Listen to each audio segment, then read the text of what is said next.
ወንድሜ እህቴ እነሆ አሁንም ሌላ እድል ተሰጠን። ከኛም የሚጠበቀው መነሳት ነው። ቆርጠን ከሱ ሳይሆን ወደሱ ወደ አላህ ለመሸሽ እንፍጠን። ወሩ መሰናበቱ አይቀርምና እናትርፍ ሳያመልጠን።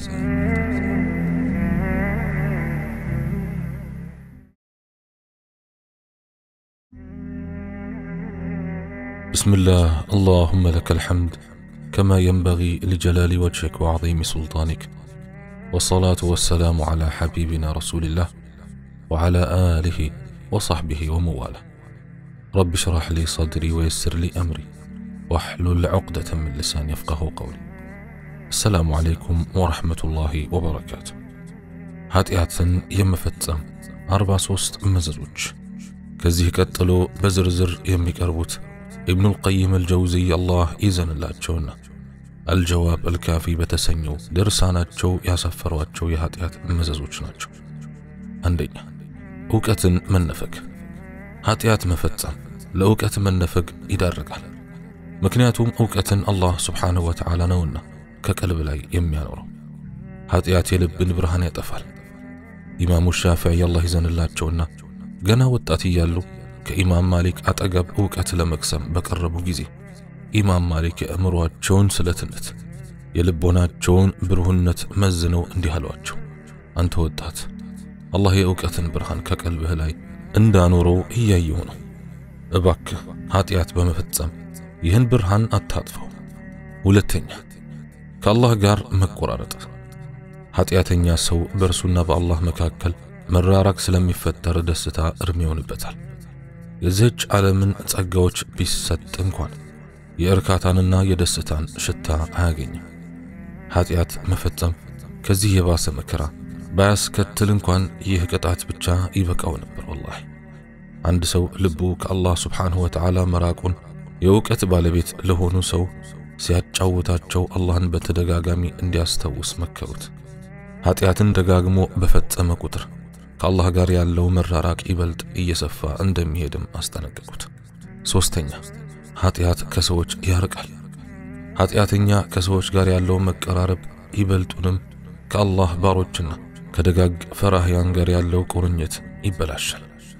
ይበልጥ እየተጠላ በሄደ ቁጥር ሌላው ቀርቶ ከቤተሰቦቹ ጋርም ጭምር ቅራኔ እየፈጠረና እየተቃቃረ ይሄዳል። ይህን ጉዳይ አስመልክተው ከቀደምቶቹ ወይም ከሰለፎቹ አባቶች አንዱ እንዲህ ብለዋል። የኃጢአቶቼን መብዛት ከባለቤቴና ከመጓጓዣዬ ሁኔታ ውጤቱን አየዋለሁ። ባለቤቴ ያለ ወትሯ ታመናጭቀኛለች፣ ትንቀኛለች። መጓጓዣዬም ገር መሆኗን ትታ ልትጥለኝ ትዘላለች። اللهم إنك عفو تحب العفو فاعف عنا. አራተኛ ኃጢአተኛ ጉዳዩ ሁሉ ይተሳሰርበታል። አንዲት ነገር ለመከወን ሲነሳ ይቆላለፍበታል። ነገሮችን ለመፈጸምና ለማስፈጸም እጅግ ይከብዳል። ምንም ነገር ለርሱ ገር አይሆንለትም። አላህ በቁርአኑ እንዲህ ይላል፣ አላህንም የሚፈራ ሰው ለርሱ መውጫን ያደርግለታል። ሱረቱ ጠላቅ አንቀጽ 2 በማለት ቢገልጽ ለኃጢአተኛ ሰው ግን የዚህ አባባል ተቃራኒ ነው የሚደርስበት። በሁሉም መንገዶች ቢጓዝ አንድም የተዘጉ አልያም በመሰላከል የታጠሩ ሆነው ያገኛቸዋል። አምስተኛ ቀልቡ ይጨልማል። የኃጢአተኛ ቀልብ በድቅድቅ ጨለማ የተሞላ ነው። ይህም ልክ እንደ አካላዊ መታወር ጽልመቱ ይረበሻል። ጨለማው እየበረታ በሄደ ቁጥር ስህተት ላይ የመውደቁ አጋጣሚ እየሰፋ ስለሚሄድ በመጨረሻ እጅግ አጸያፊ ድርጊቶችን ቢፈጽም እንኳን ምንም የማይሰማው ደነዝ ይሆናል። ይህ ጽልመት በዓይኖቹና በፊቱ ላይ ይንጸባረቃል። ስድስተኛ ኃጢአት ልብንና አካልን ያደክማል። ኃጢአት ልብን እያደከመው ከሄደ በኋላ ሙሉ ለሙሉ ይገለዋል። አካል ደግሞ እንደሚታወቀው ከልብ ብርሃን ኃይሉንና ብርታቱን የሚያገኝ እንደመሆኑ ልብ ሲደክም አብሮ ይደክማል። ላዩን ሲያዩት አካሉ ጠንካራ ቢመስልም ሰውየው በሚፈልገው ሰዓት ድክመቱ ይንጸባረቅና ይክደዋል። ለዚህ ጥሩ ማሳያ የሚሆነን ታላላቆቹ የሮምና የፋርስ ኃያላት ከዚያ ሁሉ ግዝፈታቸውና የሰራዊት ባለቤትነታቸው ጋር በሙስሊሞች ፊት ሲቆሙ ብርታታቸው ክድቷቸዋል። በአካልም ሆነ በመንፈስ ዝለው በመገኘታቸው የሽንፈትን ጽዋ አግኝተዋል። ሰባተኛ በጎ ሥራ መንፈግ። ኃጢአት የሚሰራ ሰው ከበጎ ምግባሮች ሁሉ መራቅ የተገባው ይሆናል። ከዚህ ሌላ ቅጣት ባይኖር እንኳን ይህ ብቻ በበቃው ነበር። ኃጢአተኛ ሰው ምግባረ ሰናይ በጎ ተግባራት አይገሩለትም። አንድ ኃጢአት ሲፈጽም የአንድ በጎ ሥራ በር ይዘጋበታል። እንዲህ እያለ በጎ ሥራ መፈጸም እስኪሳነው ድረስ ሁሉም ነገር ቁልፍልፍ ይልበታል። ይህ ጉዳይ ልክ አንድ አይነት ምግብ በልቶ ደዌ እንደሚጸናበትና በዚያ ምግብ ምክንያትም ሌሎች ጣፋጭ ምግቦችን እንደሚከለከል ሰው ቢጤ ማለት ነው። ስምንተኛ ኃጢአት ዕድሜን ያሳጥራል።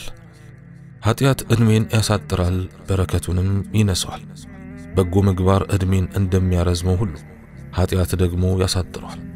አንዳንድ ሰዎች ዕድሜን ያሳጥራል ሲባል በረካው መነሳቱን ነው የሚያመለክተው የሚል ሐሳብ ያራምዳሉ። ይህ አባባል እውነት ነው። ምክንያቱም የኃጢአት ዋነኛው ጉዳት ከዕድሜ ላይ በረካን ማንሳቱ ነው።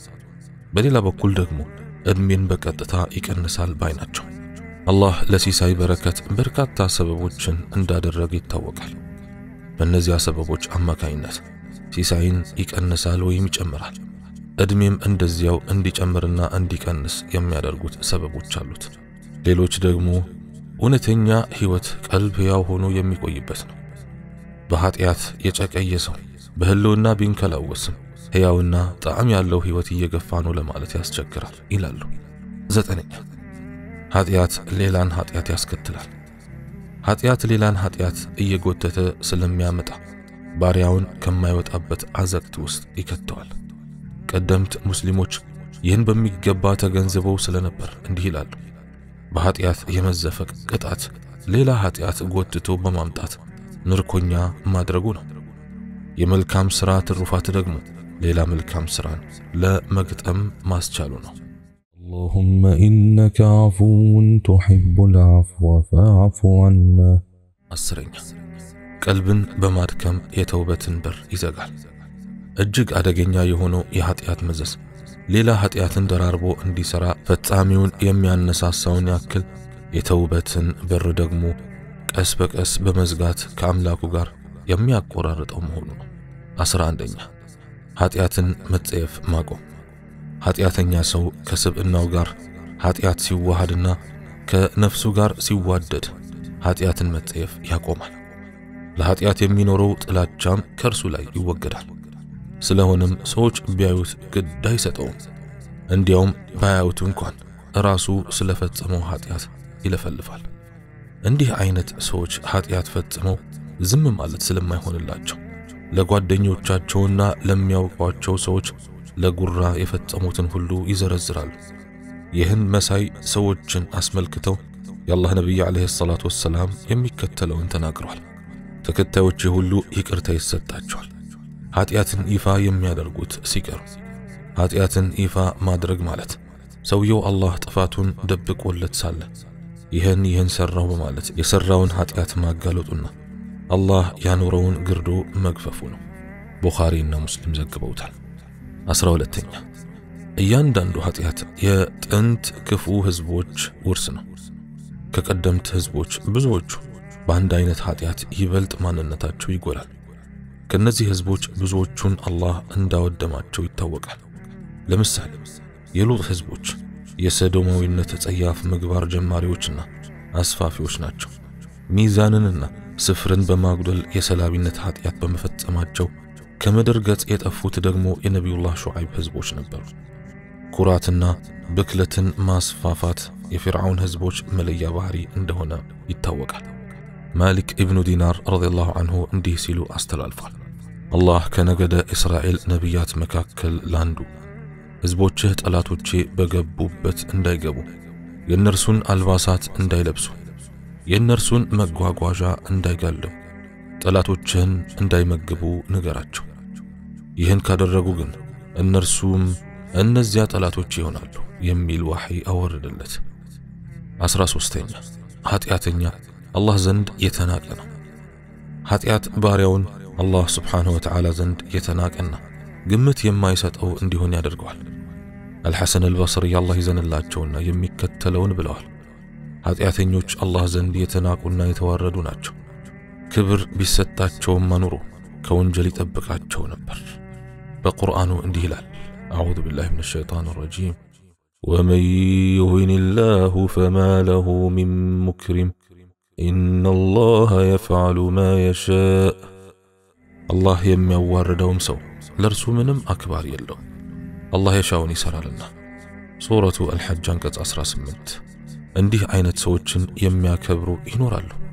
ይህን የሚያደርጉት ከነርሱ አንዳች ነገር ለማግኘት ስለሚሹ ወይም ስለሚፈሯቸው ነው። ላይ ላዩን የሚፈሯቸው ቢመስሉ ውስጣቸው ግን ይንቃቸዋል። 14 የኃጢአት መዘዙ ለሌሎች ሰዎችና ለፍጡራንም ይተርፋል። ኃጢአተኛ የሰራው ወንጀል መዘዙ ለሌሎች ሰዎችና ፍጡራን ሳይቀር ይተርፋል። አቡ ሁረይራ ረዲየላሁ ዐንሁ እንዲህ አሉ፣ አዕዋፍ በኃጢአተኛ ግፍ ምክንያት በጎጇቸው ውስጥ እንዳሉ ያልቃል። ሙጃሂድ እንዲህ ማለታቸውም ተወስቷል። ድርቅ ሲስፋፋና ዝናብ ሲቆም እንስሳት ይህ የደረሰብን የአደም ልጅ በፈጸመው ጥፋት ነው በማለት እርግማን ያወርዳሉ። ኢክሪማህ በበኩላቸው የምድር አራዊት፣ ነፍሳት፣ እባብና ጊንጥ ሳይቀሩ የአደም ልጅ በፈጸመው ኃጢአት ምክንያት ዝናብ ተነፈግን በማለት ያማራሉ። እናም የኃጢአቱ ክፋት የእነዚህን ፍጡራት እርግማን ሳይቀር እንዲሸከም ያደርገዋል። اللهم إنك عفو تحب العفو فاعف عنا 15 ኃጢአተኛ በዘወተረ ቁጥር ኃጢአቱን አሳንሶ ያየዋል። ኃጢአት የሚፈጽም ሰው በደጋገመው ቁጥር እየተላመደውና አሳንሶ እያየው ይሄዳል። ይህም የውድመቱ ምልክት እንጂ ሌላ አይደለም። በባሪያው አይን ትንሽ የሚመስል አላህ ዘንድ ትልቅ ሆኖ ሊቆጠር ይችላል። ኢብን መስዑድ እንዲህ ይላሉ፣ አማኝ ሰው ኃጢአቱን በላዩ ላይ ሊወድቅበት እንደሚያንዣብብ ተራራ አድርጎ ያየዋል። ኃጢአተኛ ግን ወንጀሉን ልክ አፍንጫው ላይ እንዳረፈችና እጁን ቢያወናጭፍ በቀላሉ እንደሚያስወግዳት ዝም ቢቆጥረዋል። ቡኻሪ ይዘግበውታል። 16 ኃጢአት ውርደት ያከናንባል። ኃጢአትን ሰርቶ ክብር ማግኘት ፈጽሞ የሚታሰብ ነገር አይደለም። ክብርን የሚሻ ካለ አላህን በመታዘዝ ውስጥ ይፈልግ። ኃያሉ አላህ እንዲህ ይላል፣ من كان يريد العزة فلله العزة جميعا ማሸነፍን የሚፈልግ የሆነ ሰው አሸናፊነት ለአላህ ብቻ ነው። እርሱን በመገዛት ይፈልገው። ሱረቱ ፋጢር አንቀጽ 10 ቀደምት ሙስሊሞች አላህን እንዲህ በማለት ይለምኑት ነበር፣ አላህ ሆይ አንተን በመታዘዝ ክብርን አጎናጽፈኝ፣ አንተን በመወንጀል አታዋርደኝ። 17 ኃጢአት አእምሮን ያደነዝዛል። አእምሮ ብርሃን ያለው ሲሆን ኃጢአት ደግሞ ይህን ብርሃን ያጠፋዋል። በዚህ ውጤትም አእምሮ ይደነዝዛል፣ እንዲሁም ይደክማል። ከቀደምት ሰለፎች አንዱ እንዲህ ይላሉ፣ አንድ ሰው አላህን አይወነጅልም ወይም ወንጀል አይሰራም አእምሮው ከርሱ የተለየ ቢሆን እንጂ። አእምሮው ከርሱ ጋር ቢሆንማ ኑሮ አላህ እያየውና እየተቆጣጠረው ኃጢአት አይፈጽምም ነበር። ከርሱ ጋር ያሉት መላእክት እያዩትና በርሱም ላይ እየመሰከሩበት ኃጢአት ላይ አይወድቅም ነበር። እርግጥ ነው አንድ ሰው በትክክል ቢያስተነትን ኃጢአት ፈጽሞ የሚያገኛት ደስታ በዚህም ሆነ በመጪው ዓለም ከሚገጥመው ኪሳራ አንጻር ኢምንት መሆኗን በተገነዘበ ነበር። ታዲያ ጤነኛ አእምሮ የተሸከመ ሰው ይህን ሁሉ በእውኑ ይፈጽማልን? 18 ኃጢአት ቀልብን ይሸፍናል። ኃጢአት ሲበዛና መጠኑ ሲያልፍ ትደፈናለች፣ ከዚያም ትታሸጋለች። ከዚያ በኋላ ይህን ያስተናገደ ሰው ለሁሉም ነገር ግድ የለሽ ከሆኑ ሰዎች ተርታ ይሰለፋል። ከለ በል ራነ ዐላ ቁሉቢሂም ማ ካኑ የክሲቡን ይከልከል፣ ይልቁንም በልቦቻቸው ላይ ይሰሩት የነበሩት ኃጢአት ተገደገባቸው። ሱረቱል ሙጠፊፊን አንቀጽ 14 የሚለውን አንቀጽ አስመልክተው ቀደምት አባቶች ይህ ደጋግሞ ኃጢአትን የመፈጸም ውጤት ነው ይላሉ። 19 ኃጢአት ለእርግማን ይዳርጋል። ኃጢአት ለአላህ ለመልእክተኛው አለይሂ ሰላቱ ወሰላምና ለመላእክት እርግማን ይዳርጋል። የአላህ መልእክተኛ አለይሂ ሰላቱ ወሰላም የተለያዩ ኃጢአት የፈጸሙ ሰዎችን ረግመዋል። አራጣ አበዳሪን፣ ተበዳሪን፣ ውል የሚፈጽመውን፣ ምስክሩን ረግመዋል። እንዲሁም ኸምር ወይም አስካሪ መጠጥ የሚጠምቀውን፣ የሚያከፋፍለውን፣ የሚሸጠውን፣ የሚገዛውን፣ ተሸካሚውን፣ ያሸከመውን ሁሉ ረግመዋል። የሰውን ድንበር የሚገፋን፣ ወላጆቹን የማይታዘዝን፣ ግብረ ሰዶማውያንን፣ ቀብርን የአምልኮ ቦታ ያደረጉትን ሁሉ ሳይቀር ረግመዋል። اللهم إنك عفو تحب العفو فاعف عنا. የነቢዩን አለይሂ ሰላቱ ወሰላምና የመላእክትን ዱዓ ያስነፍጋል። ኃያሉ አላህ ሱብሓነሁ ወተዓላ ነቢዩን አለይሂ ሰላቱ ወሰላም ለአማኝ ወንዶችና ሴቶች ምህረት እንዲለምኑላቸው አዘዋል። በክቡር ቃሉ እንዲህ ይላል: الذين يحملون العرش ومن حوله يسبحون بحمد ربهم ويؤمنون به ويستغفرون للذين آمنوا ربنا وسعت كل شيء رحمة وعلما فاغفر للذين تابوا واتبعوا سبيلك وقهم عذاب الجحيم ربنا وأدخلهم جنات عدن التي وعدتهم ومن صلح من آبائهم وأزواجهم وذرياتهم إنك أنت العزيز الحكيم وقهم السيئات ومن تق السيئات يومئذ فقد رحمته وذلك هو الفوز العظيم. እነዚያ አርሹን የሚሸከሙት እነዚያም በዙሪያው ያሉት በጌታቸው ምስጋና ያወድሳሉ፣ በእርሱም ያምናሉ። ጌታችን ሆይ ነገሩን ሁሉ በእዝነትና በእውቀት ከበሃል። ስለዚህ ለነዚያ ለተጸጸቱት መንገድህንም ለተከተሉት ምህረት አድርግላቸው፣ የእሳትንም ቅጣት ጠብቃቸው እያሉ ለነዚያ ላመኑት ምህረትን ይለምናሉ። ጌታችን ሆይ እነርሱንም ከአባቶቻቸውና ከሚስቶቻቸውም የበጀውን ሁሉ እነዚያን ቃል የገባህላቸውን የመኖሪያ ገነቶች አግባቸው። አንተ አሸናፊው ጥበበኛው አንተ ነህና ከቅጣቶችም ጠብቃቸው። በዚያ ቀንም የምትጠብቀውን ሰው በርግጥ አዘንክለት። ይህም እርሱ ታላቅ ማግኘት ነው። ሱረቱ ጋፊር አንቀጽ 7-9። እንግዲህ ይህን ዱዓ ለማግኘት ከላይ በተጠቀሱት አናቅጽ ውስጥ የሚገኙ ባህሪያትን አሟልቶ መገኘት ግድ ይላል ማለት ነው። 21ኛ ኃጢአት በምድርና በባህር ብክለትን ያስከትላል። ኃያሉ አላህ እንዲህ ይላል: ظهر الفساد في البر والبحر بما كسبت أيدي الناس ليذيقهم بعض الذي عملوا لعلهم يرجعون. የሰዎች እጆች በሰሩት ኃጢአት ምክንያት የዚያን የሰሩትን ከፊሉን ያቀምሳቸው ዘንድ መከራው በየብስና በባህር ተገለጠ፣ ተሰራጨ። እነርሱ ሊመለሱ ይከጀላልና። ሱረቱ ሩም አንቀጽ 41። ሙጃሂድ አላህ ይዘንላቸውና እንዲህ ብለዋል: ግፈኛ ሹም ሲበድልና ግፍ ሲፈጽም አላህ በርሱ ሰበብ ዝናብ ይከለክላል፣ አዝርዕትም እንስሳትም ይጠፋሉ። አላህ በዳዮችን አይወድም። ይህን ካሉ በኋላ ከፍ ሲል የተጠቀሰውን አንቀጽ ካነበቡ በኋላ እንዲህ አሉ: ባህር የተሰኘው ውሃው ሳይሆን በውሃ አጠገብ የተቆረቆረ ቀዬ ሁሉ ነው።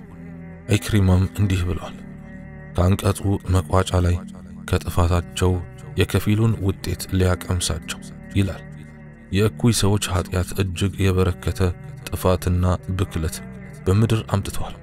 የሁሉንም እኩይ ሰዎች ጥፋት ውጤት ቢያቀምሰን ኑሮ በምድር ላይ ተንቀሳቃሽ ፍጡር ባልኖረ ነበር። 22ኛ ኃጢአት ለራስ የሚኖርን ክብር ይገላል። ኃጢአት በበዛ ቁጥር በልብ ውስጥ በራስ መተማመንና ለራስ የሚኖርን ክብር ይገላል።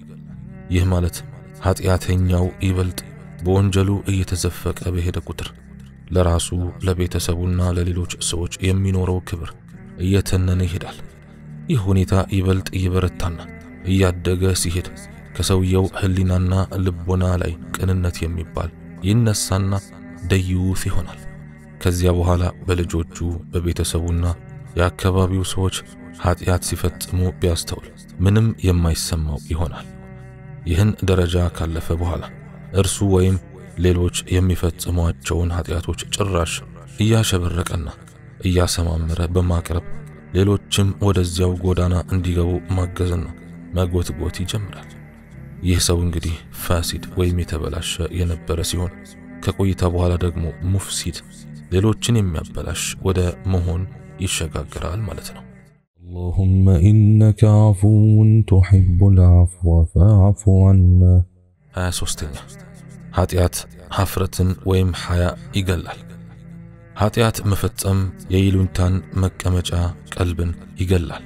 ሐያ የመልካም ነገሮች ሁሉ መሰረት ሲሆን እርሱን የተነፈገ ሁሉንም ነገር ተነፍቋል። የአላህ መልእክተኛ ሰለዋቱ ረቢ ወሰላሙሁ ዐለይህ የሚከተለውን መናገራቸው በሰሒህ ተዘግቧል። የሐያ ሁሉም ነገሩ መልካም ነው። በሌላ ቡኻሪ በዘገቡት ሐዲስ ደግሞ እንዲህ የሚል ተመልክቷል።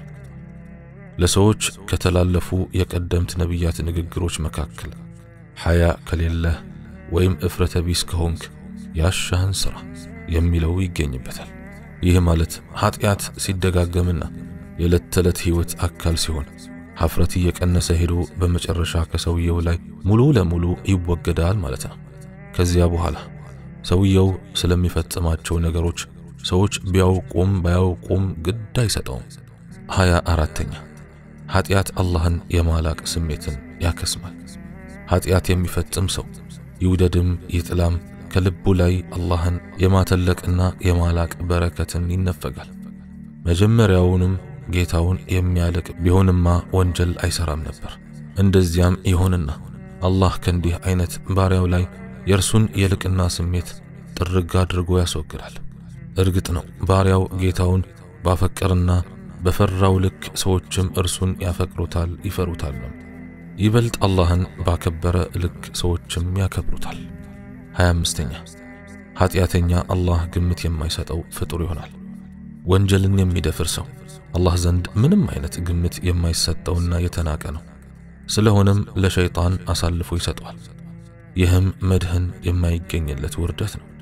አላህ እንዲህ ይላል: يا أيها الذين آمنوا اتقوا الله ولتنظر نفس ما قدمت لغد واتقوا الله إن الله خبير بما تعملون ولا تكونوا كالذين نسوا الله فأنساهم أنفسهم أولئك هم الفاسقون إن أنت يمناتشو الله انفروا من نيتم نفس لنجا ያስቀደመችውን ትመልከት። አላህን እንፍሩ። አላህ በመትሰሩት ሁሉ ውስጥ አዋቂ ነው። እንደዚያም አላህን እንደረሱትና ነፍሶቻቸውን እንዳስረሳቸው ሰዎች አትሁኑ። እነዚያ እነርሱ አመፀኞቹ ናቸው። ሱረቱል ሐሽር አንቀጽ 18 እና 19። በዚህ አንቀጽ አላህ ኃጢአተኞችን ነፍሳቸውን እንዲረሱ በማድረግ በምድር ዓለም እንደሚቀጣቸው ነው የሚገልጽልን። ይህም እጅግ አደገኛ ቅጣት ነው። አላህ ባሪያው ያጣውን ነገር እርሱን እስካልወነጀለ ድረስ በሆነ መንገድ ይተካዋል። ግና እርሱን በምን መተካት ይችላል? አላህ ባሪያውን ከመጥፎ ነገሮች ሁሉ ይጠብቋል። ግና ከእርሱ ቅጣት በምን መጠበቅ ይችላል? እንግዲህ የእነዚህ ሁሉ ባለቤት የሆነውን አላህን ባሪያው በምን ይለውጧል? ስለሆነም እርሱን የሚወነጅልን ባሪያውን ነፍሱን እንዲረሳ በማድረግ መቅጣቱ ፍትሃዊነቱን ነው የሚያሳየው። 26ኛ ኃጢአተኛን ሰዎች ይንቁታል ይጠሉታል። ኃጢአተኛ ክብር አይኖረውም። በሰዎች ልቦና ውስጥ እርሱን የመጥላትና የመናቅን ስሜት አላህ ያስቀምጣል። የአላህን ትእዛዝ በመድፈሩና በማናናቁ ይህን ቅጣት ይከናነባል።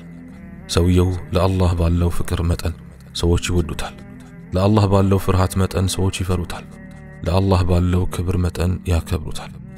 የአላህን ወሰን የጣሰ ሰው ክብሩን ሰዎች እንዲጠብቁለት እንዴት ይመኛል?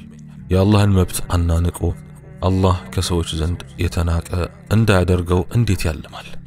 በቁርአኑ እንዲህ ይላል: ومن يهن الله فما له من مكرم إن الله يفعل ما يشاء አላህ የሚያዋርደው ሰው ለርሱ ምንም አክባር የለውም አላህ የሻውን ይሰራልና ሱረቱል ሐጅ አንቀጽ 18 27ኛ ኃጢአት ከኢህሳን ደረጃ ያርቃል ኃጢአት ሰዎች አላህ Subhanahu Wa Ta'ala እንደሚያያቸውና እንደሚቆጣጠራቸው የሚያደርጋቸውን ስሜት ያሳጣል ባሪያው በኃጢአት ላይ ሙጭጭ በሚልበት ጊዜ የኢህሳን ስሜቱ እየደበዘዘ ይሄድና በመጨረሻም ይከስማል እንዲህ አይነቱ ሰው በዚህ አቋም ላይ እያለም ሙስሊም እንደሆነ ያስባልና በሌላ በኩል الإحسان ማለት ማሳመር የሚል ትርጓሜ ያለው እንደመሆኑ ኃጢአት የሚፈጽም ሰው ላማሩ መልካም ስራዎችና በጎ ምግባራት የተገራ አይደለም አይገጥምም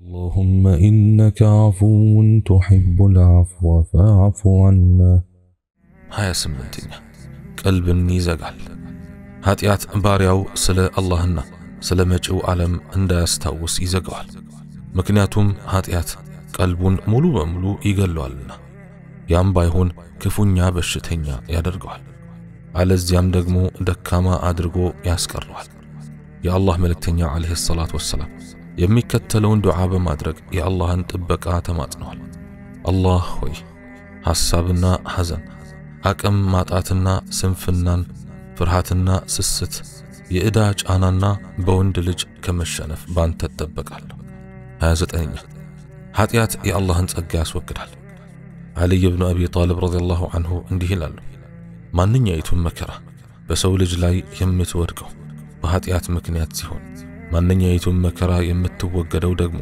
በተውበት ወይም ንስሐ ነው ኃያሉ አላህ Subhanahu Wa Ta'ala እንዲህ ይላል وما أصابكم من مصيبة فبما كسبت أيديكم ويعفو عن كثير كما كرام ማንኛውንም ያገኛችሁ ነገር እጆቻችሁ በሰሩት ኃጢአት ምክንያት ነው ከብዙም ይቅር ይላል ሱረቱ ሹራ አንቀጽ 30 ሰዎች በነፍሶቻቸው ውስጥ ያለውን እስካልቀየሩ ድረስ አላህ በእነርሱ ዘንድ ያለውን ሁናቴ አይቀይርም ይህም በቁርአኑ እንዲህ ተብሎ ተጽፏል ذلك بأن الله لم يكن مغيرا نعمة أنعمها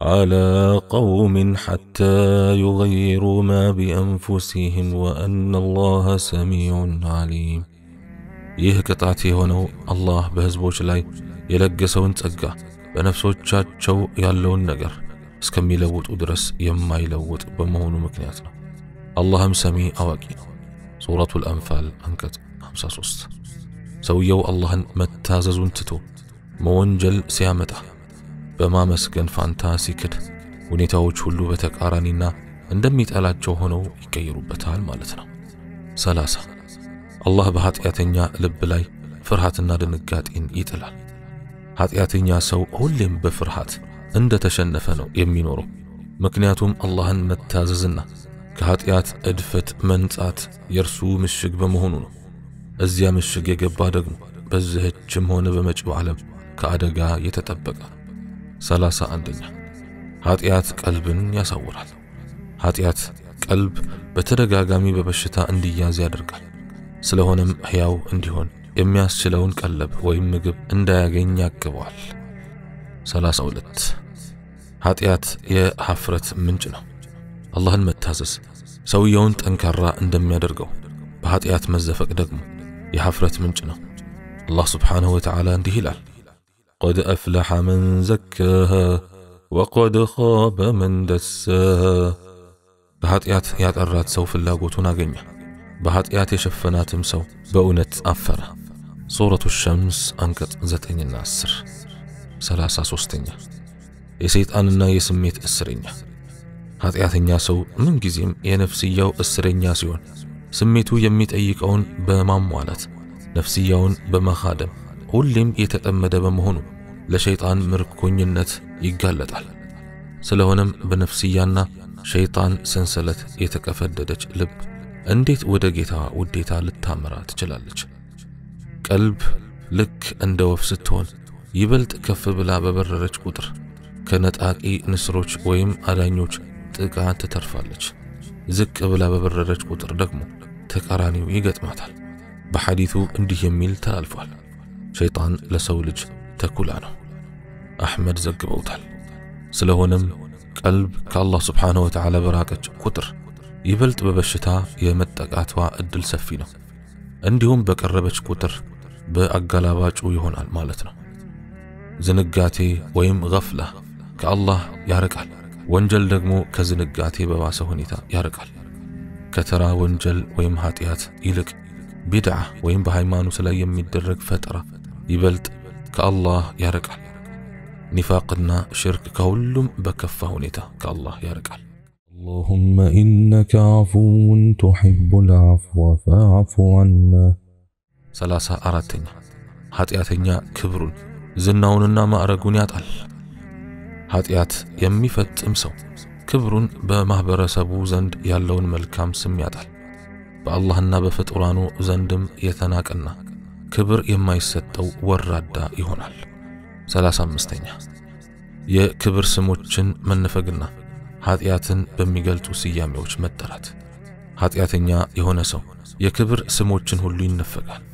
ተቂይ ወይም ተጠንቃቂ፣ ሙሕሲን ወይም አሳማሪ፣ ወልይ ወይም የአላህ ወዳጅ፣ ወራዕ ወይም ጥንቁቅ፣ ዓቢድ ወይም አላህን አብዝቶ አምላኪ ወዘተ በሚሉ ስያሜዎች መጠራት ያቆምና ፋጅር አመፀኛ፣ ዛሊም ወይም በዳይ፣ ዝሙተኛ፣ ሌባ፣ ዋሾ፣ ከዳተኛ፣ ፋሲቅ፣ አፈንጋጭ ወዘተ ይባላል። ይህ ደግሞ በቁም መሞት ነው። አላህ ስብሓንሁ ወተዓላ እንዲህ ይላል፣ ቢእሰ ልስሙል ፉሱቁ ባዕደል ኢማን። ከእምነት በኋላ የማመጥ ስም ከፋ። ሱረቱል ሁጁራት አንቀጽ 11። 36ኛ ኃጢአት በተለይ አእምሮን ይበክላል። አንዱ አላህን ስብሓንሁ ወተዓላ የሚታዘዝ ሌላኛው አመፀኛ የሆኑ ሁለት ሰዎችን አእምሮ ብታስተውል የታዛዡ አእምሮ የተስተካከለ ጤነኛ አስተሳሰብ ያለውና ሚዛናዊ ሆኖ ታገኘዋለህ።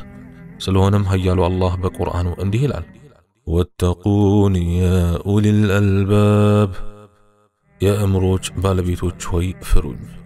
ሱረቱል በቀራ አንቀጽ 197። 37ኛ ኃጢአት ደረጃን ያሳንሳል። ኃጢአተኛ ሰው ከተላቁትና ከፍ ካሉት መሆን ሲችል ራሱን ከዝቅተኞቹ ተርታ ያሰልፋል። የዓለማቱ ጌታ የሰውን ልጅ ከሁለት አይነት መደብ ከፍሎታል፣ የተላቁና የተዋረዱ በማለት። እርሱን በመታዘዝ ውስጥ የገቡትን በዚህችም ሆነ በመጪው ዓለም ሲያልቅ፣ አመፀኞቹን ደግሞ በሁለቱም ዓለም የተዋረዱ አድርጓቸዋል። 38ኛ ኃጢአተኛ በሁሉም ዘንድ ክብሩ ያነሰ ነው። በኃጢአት የጨቀየ ሰው በአላህ፣ በፍጡራን፣ በቤተሰቡ፣ በአገልጋዮቹ፣ በልጆቹ፣ በጎረቤቶቹና ሌላው ቀርቶ በእንስሳትና አራዊት ዘንድም ክብሩ ዝቅ ያለ ነው። አላህ ዘንድ የተዋረደ ነው። ከባሮቹ ቀልብም ክብሩን ያነሳል። 39 ከአላህ ጋር መቆራረጥ። ከሁሉም በላይ ከአላህ ጋር ባሪያውን የሚያቆራርጠው መሆኑ ከባድ ቅጣት ነው። አንድ ጊዜ ከፈጣሪው ጋር ከተቆራረጠ ደግሞ የበጎ ነገሮች በር ሁሉ ይከረቸምበታል። 40ኛ በረካን ያነሳል። ኃጢአት በረካን ሁሉ ያነሳል። የዕድሜን፣ የሪዝቅ፣ የሥራን፣ የዒባዳን በረካ ሁሉ ያነሳል። በጥቅሉ የዲንንም የዱንያንም በረካ ጠራርጎ ያነሳል። 41ኛ ኃጢአተኛ ራሱን ይረሳል። ኃጢአት የሚፈጽም ሰው ከመውደሙ የተነሳ ነፍሱን ይረሳል። አንድ ሰው እንደምን ነፍሱን ይረሳል የሚል ጥያቄ ሲነሳ በኃጢአት ብዛት ሲደፈቅ ልቡ ይታወርና ሞቱ መነሳትና ተያያዥ ጉዳዮችን አላህ እንዲረሳ ያደርገዋል። በቁርአኑ እንዲህ ይላል፣ ወላ ተኩኑ ከለዚነ ነሱ ላህ ፈአንሳሁም አንፉሰሁም ኡላኢከ ሁሙል ፋሲቁን። እንደነዚያም አላህን እንደረሱትና ነፍሶቻቸውን እንዳስረሳቸው ሰዎች አትሁኑ፣ እነዚያ እነርሱ አመፀኞቹ ናቸው። ሱረቱ አልሐሽር አንቀጽ 19። እንግዲህ ኃጢአተኛን ሰው አላህ የሚቀጣው በዚህች ዓለም ላይ እያለ ራሱን እንዲረሳ በማድረግ መሆኑ ያስደንቃል። 42ኛ ኃጢአተኛ ሰውን መላእክት ይርቁታል። እነዚህ መላእክት ከክፉ ነገሮች የሚጠብቁትና ለእርሱ በጣም አስፈላጊዎቹ ነበሩ። እንግዲህ መላእክት የሚርቁት ከሆነ ሸይጣን ይቀርበዋል ማለት ነው። እርሱም ውድመቱን የሚመኝና የሚያፋጥንለት ቁራኛው ይሆናል። አላህ የሚፈሩትን ባሮቹን ግን በቅርቢቱም ሆነ በመጪው ዓለም እንደሚጠብቃቸውና የመላእክትም የእነርሱ ወዳጆች እንደሆኑ በቀጣዩ የቁርአን አንቀጽ ተገልጿል። إن الذين قالوا ربنا الله ثم استقاموا تتنزل عليهم الملائكة ألا تخافوا ولا تحزنوا وأبشروا بالجنة التي كنتم توعدون نحن أولياؤكم في الحياة الدنيا وفي الآخرة ولكم فيها ما تشتهي أنفسكم ولكم فيها ما تدعون نزلا من غفور رحيم እነዚያ ጌታችን አላህ ነው ያሉ ከዚያም ቀጥ ያሉ አትፍሩ አትዘኑም በዚያችም ተስፋ ቃል ትደረግላችሁ በነበራችሁት ገነት ተበሰሩ በማለት በእነሱ ላይ መላእክት ይወርዳሉ። እኛ በቅርቢቱም ሕይወት በመጨረሻይቱም ረዳቶቻችሁ ነን። ለእናንተም በእርሷ ውስጥ የምትፈልጉትን ሁሉ አላችሁ። መሐሪ አዛኝ ከሆነው አላህ መስተንግዶ ሲሆን ይባላሉ። ሱረቱ ፉሲለት አንቀጽ 30 እስከ 32 43ኛ ኃጢአተኛ ሰው ኑሮው ይጠብበታል። ኃጢአትን የሚደፍር ሰው በዚህች ዓለም በቀብርና በመጪው ዓለም ጠባብ ወይም አስቸጋሪ ኑሮ ነው የሚጠብቀው።